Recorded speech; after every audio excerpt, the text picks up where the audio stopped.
Oke.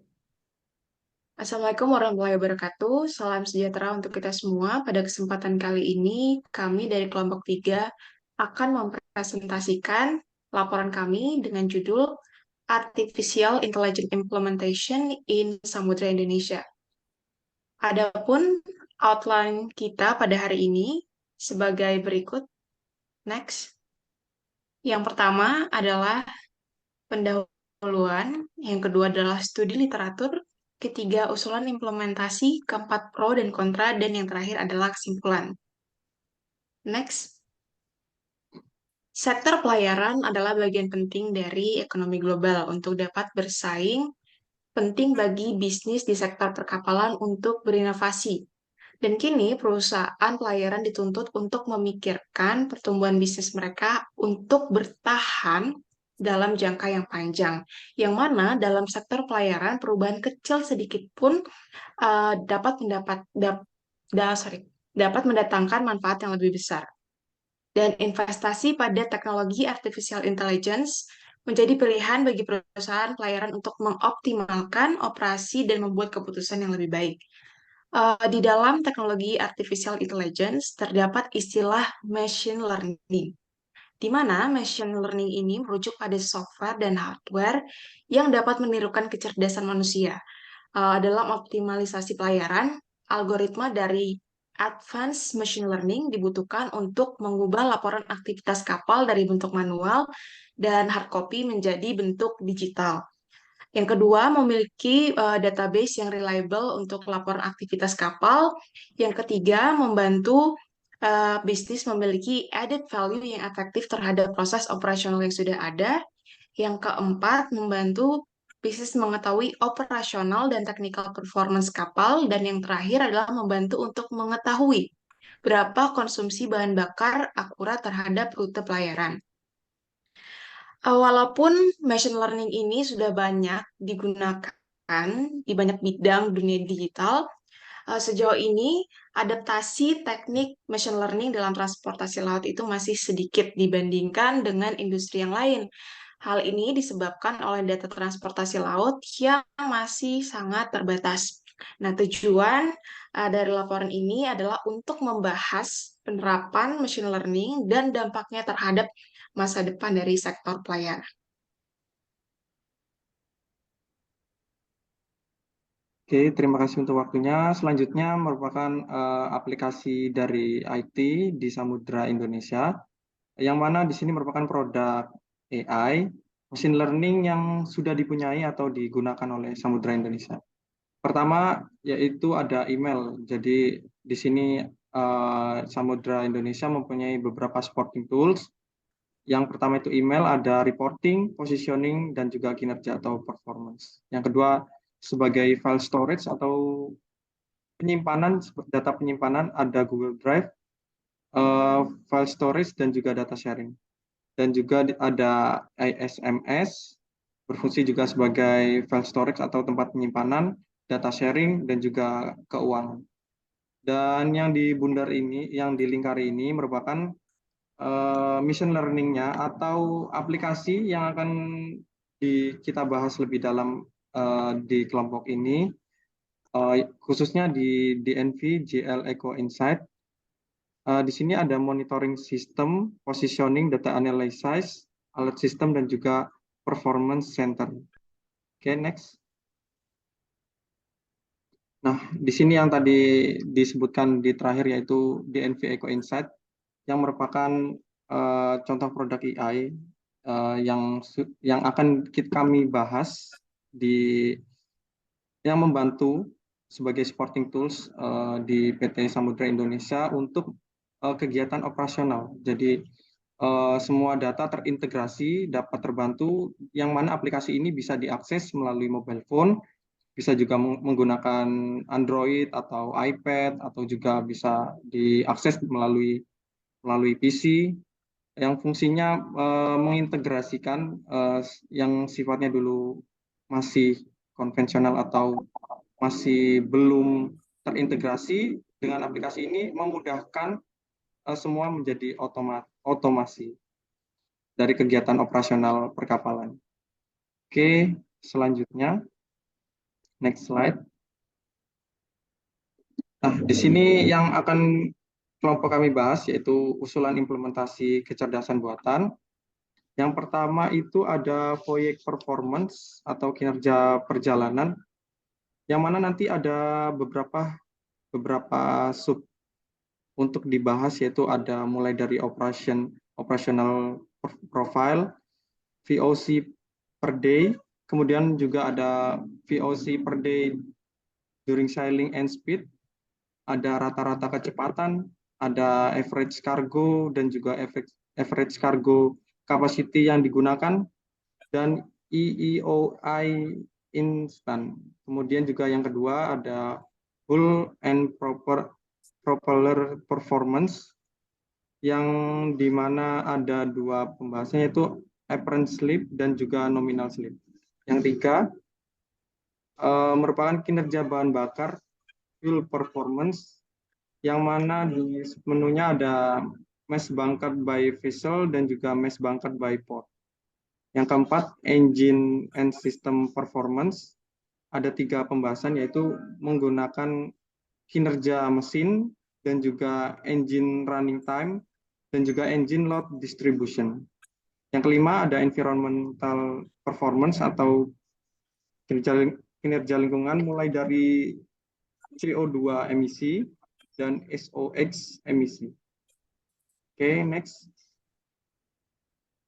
Nah, di sini terkait pembahasan yang akan disampaikan, tentunya ada pros and cons, yang mana di pembahasan atau kelompok kami simpulkan dari pros and cons-nya, yaitu dari pros-nya, yang pertama advanced analytic atau analisis advance-nya, yang kedua automate equipment atau proses peralatan otomatis dan prosesnya, dan juga keamanan safety atau improved security, peningkatan keamanannya. Yang keempat ada road optimization, ada optimasi dari rute-rutenya. Kemudian nomor 5 performance forecasting. Jadi ada kinerja perkiraan atau prediksi dari performance setiap kapal. Yang keenam ada cost reduction, ada pengurangan pembiayaan dari pengaruh machine learning atau AI yang telah digunakan. Yang ketujuh ada optimizing maintenance, yaitu mengoptimalkan dari maintenance yang biasa digunakan. Dan juga ada yang cons-nya, yaitu kualitas daya, poor quality of data dari machine learning yang telah dibuat atau dari aplikasinya, yaitu ada kekurangannya, yaitu dari datanya, mungkin dari data kualitasnya bersifat tidak sempurna ya, atau buruk. Yang kedua juga kurangnya informasi yang stable atau informasi yang stabil. Dan juga yang ketiga ada fear job replacement, ada job penggantian dari penggunaan machine learning kan menggunakan otomasi, yang mana kinerja dari human digantikan dengan kinerja robot. Jadi ada beberapa kinerja yang tergantikan oleh mesin. Yang keempat, lack of clear strategy atau kurangnya strategi yang jelas, yang dimana kalau dibahas lebih lanjutnya nanti ada penjelasannya. Nomor 5 itu ada transforming the business is a long process, yaitu mengubah bisnis dengan proses yang panjang. Oke, terima kasih dari saya. Dilanjutkan oleh Mas Hendriadi, silakan. Baik, terima kasih Mas Ismu. Melanjutkan dari Mas Ismu dan Mbak Dinda, berikut kami tampilkan hasil analisis menggunakan sebuah tools yang tadi telah disampaikan, sebuah tools AI machine learning, yaitu Eco Insight. Di sini studi kasusnya adalah salah satu kapal yang pernah kami kelola, yaitu container vessel Sinar Sabang. Section-sectionnya tadi sudah dijelaskan oleh Mas Ismu mengenai proyek performance, hal propeller performance, fuel performance, engine system performance, and environmental performance. Yang pertama mengenai proyek performance operational profile untuk kapal Sinar Sabang ini data diambil dari tanggal 1 Juli 2019 sampai dengan 30 September 2019. Intervalnya adalah 3 bulan. Operasional mode yang dipilih adalah pada saat kapal belayar, sailing, pada saat kapal manuver, pergerakan yang ekstrim, pada saat kapal menunggu, waiting itu menunggu sandar, pada saat dia berlabuh, loading unloading kargo, jadi pada saat dia mengangkut maupun dia memindahkan kargo dari pelabuhan satu ke pelabuhan lain, atau sebaliknya, campuran pada saat kapal berlabuh anchoring, pada saat kapal drifting, menunggu di anchorage di pelabuhan, area pelabuhan, dan lain sebagainya.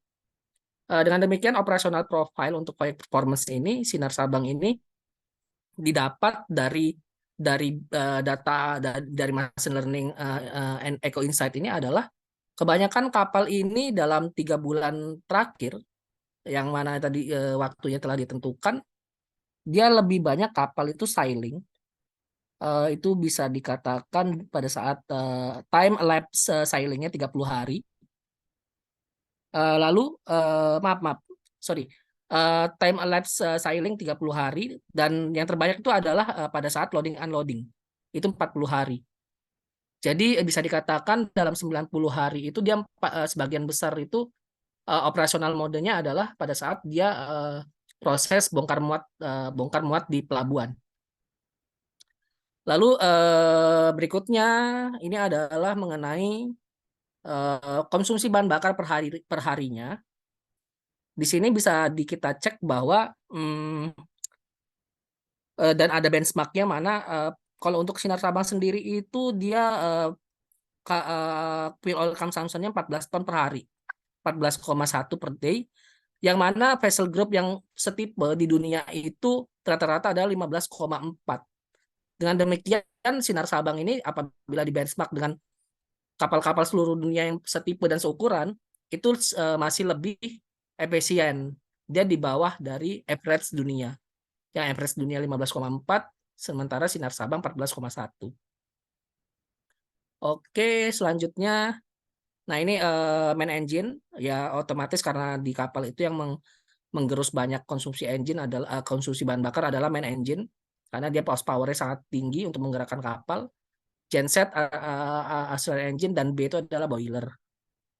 Masing-masing consumption-nya bisa kita lihat dalam 3 bulan terakhir, 745, 450, dan 95,2 masing-masing dari equipment tersebut.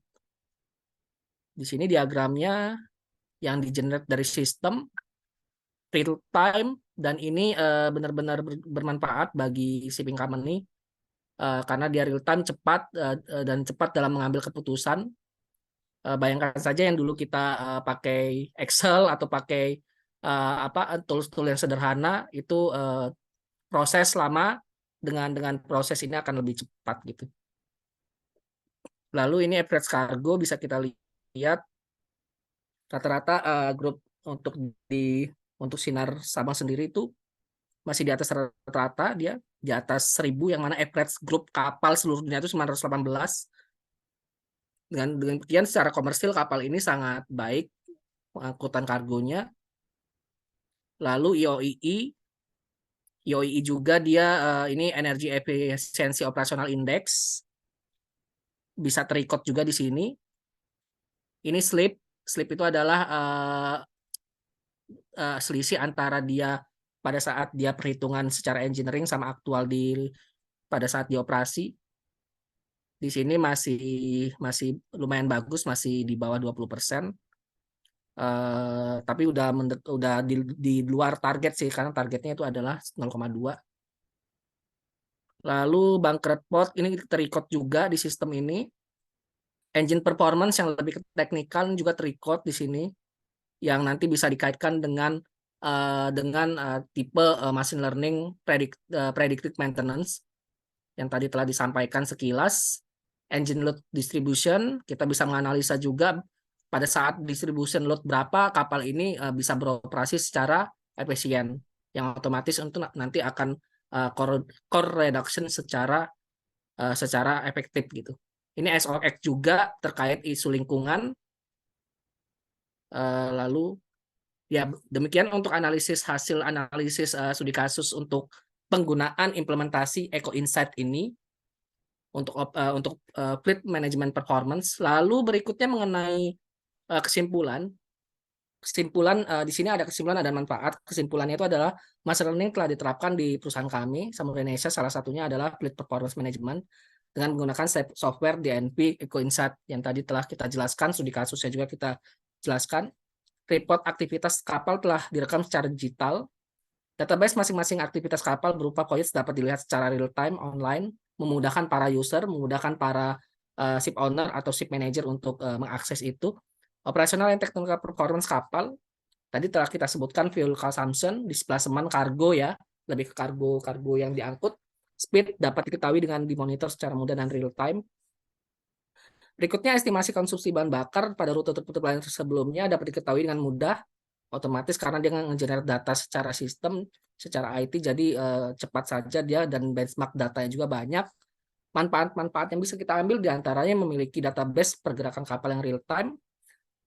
Lini bisnis shipping memiliki acuan operasional, mempunyai standarisasi secara ekonomis untuk menyusun strategik dalam efisiensi operasional kapal. Lalu branding company yang mana saat ini isu-isu lingkungan itu sangat penting untuk membuat company itu lebih baik di mata masyarakat maupun di mata customer. Lalu kesadaran terhadap begitu pentingnya kualitas dalam memberikan service atau barang atau produk dalam company tersebut.